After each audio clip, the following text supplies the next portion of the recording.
Today is Friday, April 18th, 2014. Today is Good Friday.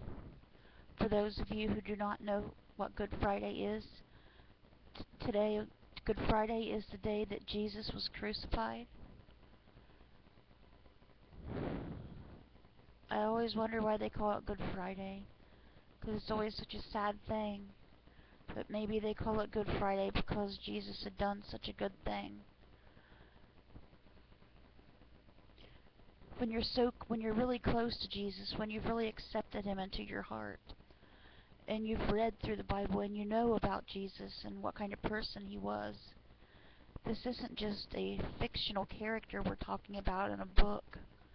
This is no longer just someone in a book that you read about. This Jesus character that was born so many years ago that they say did all these miracles, and you say you believe, that's fine, but when you really love Jesus, he becomes your best friend. He is your brother. Imagine that happening to your brother, your very best friend, being ripped of his clothing, being beaten and flogged till every nerve ending in his body was screaming in pain.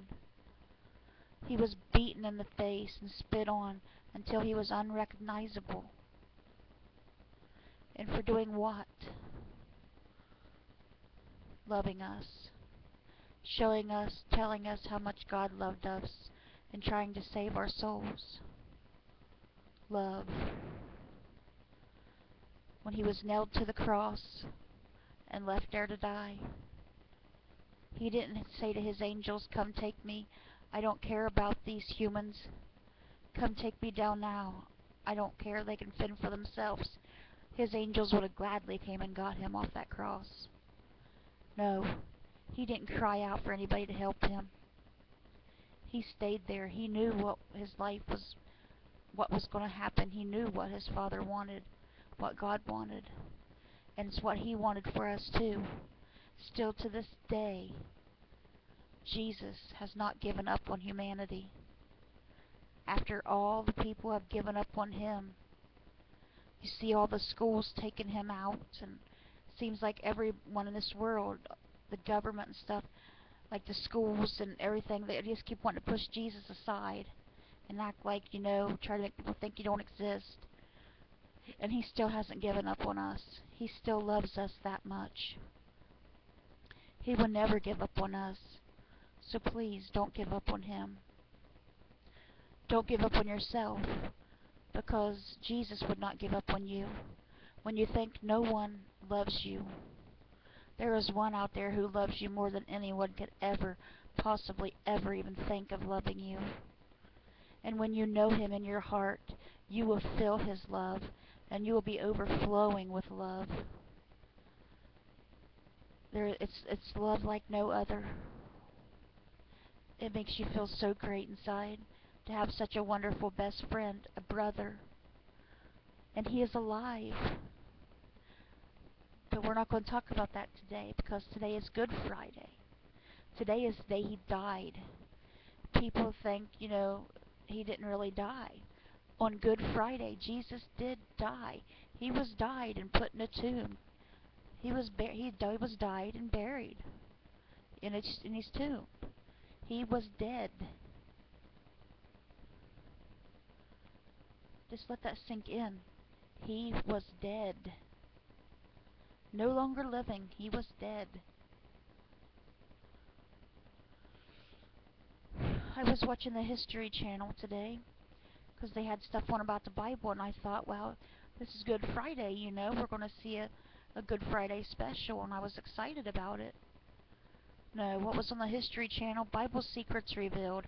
They was trying to explain away the possibility that Jesus was the Messiah. And they were trying to say, they was just trying to make the Bible like everything in the Bible was a lie. Jesus was not the Messiah. His disciples stole his body and put it in another burial place, so everybody would think he had risen, and he really didn't do these miracles. that it was all fake stuff that his apostles helped him to get away with, and John the Baptist and Jesus were enemies. You know, lies. Lies. I do not believe what, and anybody who believes it is crazy. Don't believe what they tell you on TV. The Bible will tell you that people will come and try to deceive you. Do not be deceived. Do not listen to them. They will say, look here, look over there, and try to distract you from the truth. You know what's in the Bible. If you know Jesus in your heart, and you know God in your heart, and you truly love them, you'll know the truth, and you won't listen to that stupidness like they try to make you believe. Jesus was real, and he was the Savior, and he is still the Savior. And they will sadly find out one day, and I hope they change their way of thinking and change their hearts before it's too late for them. Because Jesus doesn't want anyone to burn in hell. Jesus wants everyone to go to heaven. Everyone. No matter what your sin, if you truly are sorry and ask for forgiveness, Jesus and our Father will forgive you. They love you. They want you to be in heaven with them. If you're thinking you're having a bad day today, if you're really just thinking, this day's horrible, I wish it was over, I don't know why I'm even here for, think of the day that Jesus had. Your best friend, your Savior, your brother, the day he had on this day so many years ago.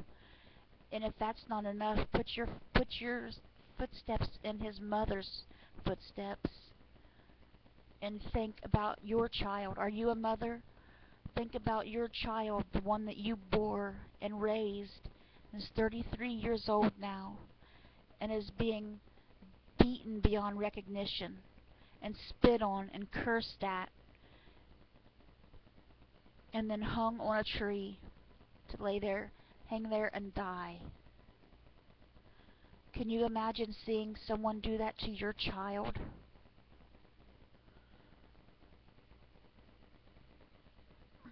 Not me. But you know what? Mary is rejoicing now. She is rejoicing now. But I want you guys to think about that. Think about that if you're having a bad day. Not just today, but any day. Think about the day that Mary had. And think about the day that Jesus had. And think about the love that they still have for you. They will never, ever give up on you. So please, let's not give up on him.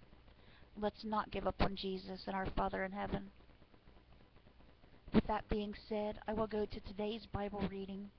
I already did the Good Friday Bible reading, but I wanted to leave you with this Good Friday message. But I will go today with today's Bible reading with Luke 19, 1 through 27. Jesus entered Jericho and was passing through town. A man there named Zacchaeus, a ruler among tax collectors, was rich. He was trying to see who Jesus was, but being a short man, he couldn't because of the crowd. So he ran behind and climbed up a sycamore tree so he could see Jesus, who was about to pass that way. When Jesus came to that spot, he looked up and said, "Zacchaeus, come down at once. I must stay in your home today." So Zacchaeus came down at once, happy to welcome Jesus. Everyone who saw this grumbled, saying, "He has gone to be the guest of a sinner." Zacchaeus stopped and said to the Lord, "Look, Lord, I give half of my possessions to the poor, and if I have cheated anyone, I repay them 4 times as much." Jesus said to him, "Today salvation has come to this household, because he too is a son of Abraham. The human one came to seek and save the lost." As they listened to this, Jesus told them another parable, because he was near Jerusalem, and they thought God's kingdom would appear right away. He said, "A certain man who was born into royalty went into a distant land to receive his kingdom and then return. He called together 10 servants and gave each of them money worth 4 months' wages. He said, 'Do business with this until I return.' His citizens hated him, so they sent a representative after him who said, "We don't want this man to be our king."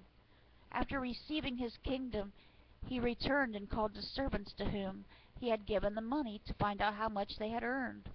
The first servant came forward and said, "Your money has earned you a return of 1,000%.